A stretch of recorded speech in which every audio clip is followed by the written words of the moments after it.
അനുദിന ബൈബിൾ വായന നമുക്ക് ശ്രവിക്കാം.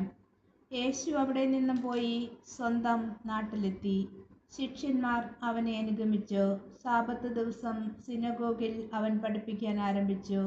അവൻ്റെ വാക്ക് കേട്ട പലരും ആശ്ചര്യപ്പെട്ടു പറഞ്ഞു, ഇവന് ഇതെല്ലാം എവിടെ നിന്ന്?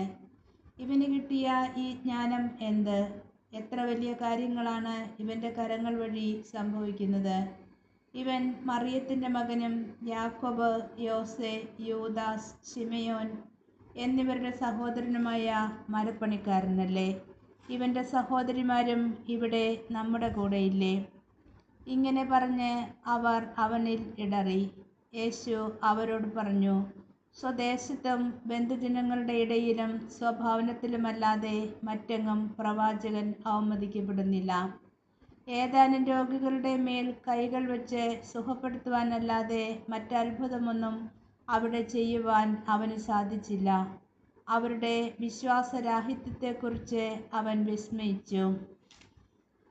അവൻ ഗ്രാമപ്രദേശങ്ങളിൽ ചുറ്റി സഞ്ചരിച്ച് പഠിപ്പിച്ചുകൊണ്ടിരുന്നു. അവൻ തൻ്റെ 12 പേരെ അടുത്ത് വിളിച്ച് 2 പേരെ വീതം അയക്കുവാൻ തുടങ്ങി. അശുദ്ധാത്മാക്കളുടെ മേൽ അവർക്ക് അധികാരവും കൊടുത്തു. അവൻ കൽപ്പിച്ചു, യാത്രയ്ക്ക് വടിയല്ലാതെ മറ്റൊന്നും, അപ്പമോ സഞ്ചിയോ അരപ്പട്ടയിൽ പണമോ കരുതരുത്. ചെരുപ്പ് ധരിക്കാം, 2 ഉടുപ്പുകൾ ധരിക്കരുത്.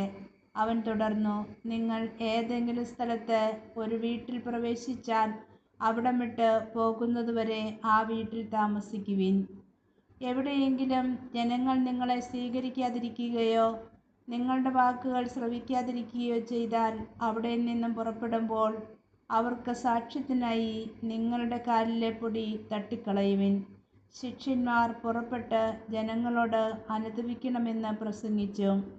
അനേകം പിശാചുക്കളെ പുറത്താക്കി അനേകം രോഗികളെ തൈലം പൂശി സുഖപ്പെടുത്തി.